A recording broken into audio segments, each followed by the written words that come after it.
Well, there's a part of the story where King Jehu is on his way, and he's in his chariot with his horses, and he's on his way to finish the job that God has given him in taking out all these evil people that were involved, the priests of Baal.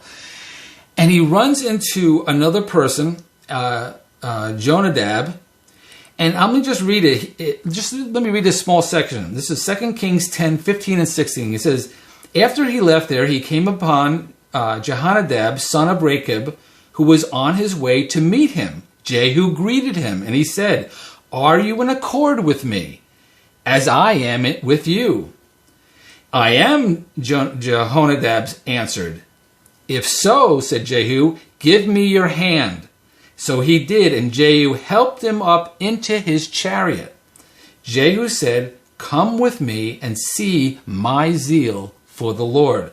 Then he had him ride along with him in his own chariot. So in other words, he met this guy on the way to finish this job, and he said, are you with me? And he said, yes. And he said, then come with me up into my chariot. And they rode off together to finish the job. And it just kind of reminds me of what this whole situation with Q is. Q is like that chariot that he's in with the horse. And you got President Trump saying, come with me. Are you with me? You know, almost like together we will go and finish this job. It's not just me. It's about you, the people. Can you see the correlation? And when you look at the earlier video where I reference Q in the Bible, and I talk about them buying the horses and the chariot from Egypt, from Q, okay? Now remember, you can't read the King James in this because the King James is a totally different interpretation of that verse. And I don't know why. Because all the other English translations translates it to be a horse and chariot. And I think, personally, I believe that King James, because it's totally out of context. Anyway, that's in the other video. You have to go to the other video to see that thought. Here we are now, King Jehu is calling that man up into the chariot, says, come with me.